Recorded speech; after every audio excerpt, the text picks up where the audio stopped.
SEO rankings with guest posting. इस video के अंदर हम प्राइमरीली ये डिस्कस करेंगे कि गेस्ट पोस्टिंग को यूज करते हुए एसईओ में किस तरह से ज्यादा बूस्ट आता है। सो एसईओ विदाउट गेस्ट पोस्टिंग भी हो सकती है, बट उसको करने के लिए आपको कुछ चीज़ों को ध्यान में रखना पड़ेगा कि एक तो आपका जो कंपटीशन है वो बहुत कम होना चाहिए, कि आप कुछ ऐसी चीज़ लेकर आ रहे हो जो पहले किसी ने भी उस टॉपिक के ऊपर नहीं लिखा होगा, जो कि यूजुअली ऐसा केस होता नहीं है। लेट्स सपोज किसी ने अपना क्लोथिंग ब्रांड शुरू किया है, तो उससे पहले भी बहुत सारे लोगों ने अपना क्लोथिंग ब्रांड शुरू किया होगा। तो उस केस के अंदर आपकी कोई चीज़ या आपके प्रोडक्ट सर्विसेज यूनिक नहीं है। तो जब कोई चीज़ यूनिक नहीं है तो उसका कंपटीशन रहेगा, और जहाँ पे कंपटीशन रहेगा वहाँ पे आप कभी भी बैकलिंक्स बनाए बिना आप उसकी एसईओ नहीं कर सकते हो। अब ऐसे केस के अंदर आपको एसईओ लाजमी करनी पड़ जाएगी, खासतौर पे गेस्ट पोस्ट बैकलिंक्स लाजमी बनाने पड़ेंगे। बैकलिंक्स के बिना आप वहाँ पे रैंक नहीं कर सकते। सो अगर आपको इसके बिना काम करना है तो एक और टेक्निक है जो कि कंटेंट से रिलेटेड टेक्निक है, जो कि हम फ्यूचर कोर्सेज में डिस्कस करेंगे। वो इस कोर्स का पार्ट नहीं है, जिसका नाम है सिमेंटिक कंटेंट नेटवर्क। वो आपको बनाना पड़ता है, वो ऑन पेज और कंटेंट के जरिए से होता है, वो बैकलिंक्स के जरिए से नहीं बनता।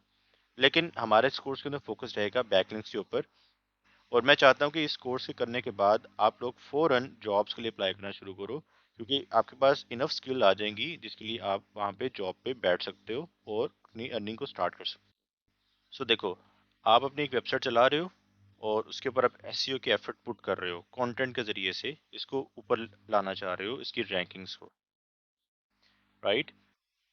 अब रैंकिंग्स ऊपर आएंगी, बट जो एसईओ का प्रोसेस है ये स्लो एंड स्टेडी चलने वाला है। ये यूं चलता है, राम राम से चलता है ऊपर को, राइट। लेकिन अगर आप इसके अंदर गेस्ट पोस्टिंग स्टार्ट कर देते हो तो इससे होगा क्या कि आपको रिजल्ट्स आना शुरू हो जाएंगे इस तरह से कि आपका जो ये जो फेज है, आपका जो ऊपर जाने वाला फेज है, उसमें जाने के लिए आपको आसानी मिल जाती है। मैं उससे ऊपर जाने की बात कर रहा हूँ कि आपके कीवर्ड्स को रैंकिंग्स जल्दी मिल जाएंगी। क्यों? क्योंकि गूगल ये समझता है कि जितने ज़्यादा किसी वेबसाइट के ऊपर लिंक्स आ रहे हैं और यूनिक लिंक्स आ रहे हैं, ऐसा नहीं है कि एक ही वेबसाइट से हजारों लिंक्स यहाँ से ड्रॉप हो रहे हो, ऐसा नहीं, बल्कि एक ही वेबसाइट से एक लिंक आ रहा है और हजारों वेबसाइट्स किसी एक जो वेबसाइट को वो लिंक कर रही हैं, और खास तौर पे अगर वो कंटेंट के अंदर एक लिंक गिवन हो।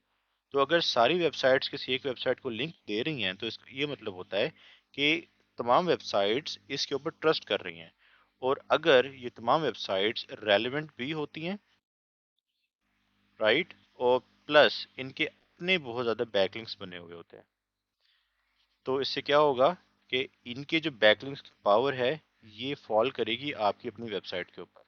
तो जब यहाँ पे वेबसाइट के ऊपर फॉल करेगी पावर, जैसे हम लिंक जूस बोल रहे हैं, तो आपकी जो रैंकिंग्स हैं इसके अंदर भी इजाफा देखने को मिलेगा। तो इस वजह से हम क्या करते हैं कि हम मैक्सिमम लिंक्स बनाते हैं। जब मैक्सिमम लिंक्स बनेंगे तो उसके अंदर बैकलिंक्स भी इंक्लूडेड होंगे, और बैकलिंक्स के इंक्लूडेड होने की वजह से आपकी वेबसाइट को बूस्ट मिलेगा। इसीलिए जितनी भी कंपनीज हैं, खासतौर पे मार्केटिंग एजेंसीज हैं, उनके अंदर ऑफ पेज एसईओ का अलग से डिपार्टमेंट बना होता है जो सिर्फ यही काम कर रहे होते हैं। अब क्योंकि आप टीम्स में काम करोगे, तो जब आपको टीम में काम करना पड़ेगा तो ऑफ पेज एसईओ टीम के अंदर आपको सबसे ज्यादा लोग जो देखने को मिलेंगे वो होंगे आउटरीच मैनेजर्स। आउटरीच मैनेजर्स क्या करेंगे, या आउटरीच एक्सपर्ट्स क्या करेंगे, ये मुख्तलिफ ब्लॉगिंग वेबसाइट्स को ईमेल करेंगे, और ईमेल के जरिए से इनको कन्विंस करेंगे कि आप हमें गेस्ट पोस्ट के लिए लिखने दो, गेस्ट पोस्ट अपॉर्चुनिटी हमें दे दो। जब हमें ये गेस्ट पोस्ट अपॉर्चुनिटी मिल जाएगी तो हमारे पास चंद एक राइटर्स होंगे कि जो क्या करेंगे, इनके लिए लिख कर देंगे, राइट। और हमारे राइटर्स इनके लिए लिखेंगे, और इनफैक्ट आखिर में क्या होगा कि ये आर्टिकल के अंदर हमारी वेबसाइट का एक लिंक प्लेस कर देंगे, और वो जो लिंक होगा वो हमारी वेबसाइट की तरफ आएगा। तो इस तरह से आपको एक कोलैबोरेशन के साथ लिंक बिल्डिंग कैंपेन चलानी पड़ेगी, खासतौर पर गेस्ट पोस्ट कैंपेन चलानी पड़ेगी। ये तो एक मेथड हो गया। इसके अलावा भी बहुत सारे मेथड यूज हो रहे हैं कि जिस तरह से टीम्स काम कर रही हैं, लेट्स सपोज कि आप अपनी वेबसाइट के लिए काम नहीं कर रहे, बल्कि आप किसी थर्ड पार्टी वेबसाइट के लिए काम कर रहे हो। यानी कि आप यूँ समझो कि आपके पास एक एजेंसी है जिसके अंदर आप जॉब कर रहे हो जाके, वहाँ पे उनकी अपनी प्रोडक्ट कुछ भी नहीं है। वो थर्ड पार्टी ब्रोकर्स के तौर पे काम कर रहे हैं और गेस्ट पोस्ट को परचेज करके उनको लोगों को लिंक बना कर दे रहे हैं। सो ये भी पार्ट होता है मार्केटिंग एजेंसीज का। तो वो क्या करते हैं कि वो इस काम को 3 हिस्से में डिवाइड कर देते हैं। इस तरह से कि ये सेलर्स होंगे जो कि लिंक बेच रहे होंगे, इनको लिंक्स चाहिए, ये बायर्स होंगे, और ये मिडिल मैन होगा। मिडिल मैन कौन? आप लोग। कि आप लोग यहाँ से लिंक्स फाइंड कर रहे हो, यानी कि ऐसे लोगों को फाइंड कर रहे हो जो लिंक्स बेच रहे हैं। तो आप लोग यहाँ पे इनके साथ कांटेक्ट करोगे और उन्हें बोलोगे कि हमारे पास बहुत सारी अपॉर्चुनिटीज़ हैं कि जिससे आपकी वेबसाइट के ऊपर हम आर्टिकल्स को पब्लिश कर सकते हैं और इन रिटर्न आपको फ्यू डॉलर्स दे देंगे। ये अमाउंट $30 से लेके मे बी नॉर्मली $80 तक जाती है, और जितनी वेबसाइट अच्छी होती जाएगी उतनी इसकी अमाउंट बढ़ती जाएगी। तो आप इनके साथ कांटेक्ट कर लोगे, कुछ प्राइस के एवज आप इनसे लिंक्स ले सकते हो।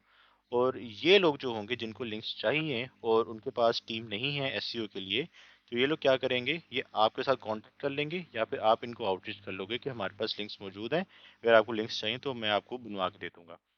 तो इस तरह से जो एसईओ के अंदर खास तौर पे गेस्ट पोस्टिंग है, ये हेल्प आउट करती है इस बायर्स को। क्योंकि इनके लिंक्स बन जाएंगे, जब इनके लिंक्स बनेंगे तब इनकी रैंकिंग्स बूस्ट कर जाएगी, और यहाँ पे इनको कंटेंट मिल जाएगा। कंटेंट के साथ साथ इनको कुछ अमाउंट मिल जाएगी अपनी वेबसाइट को मेंटेन करने के लिए। सो इस तरह से जो एसईओ टीम है ये हेल्प आउट कर रही होती है गेस्ट पोस्टिंग के जरिए से एसईओ रैंकिंग्स के अंदर।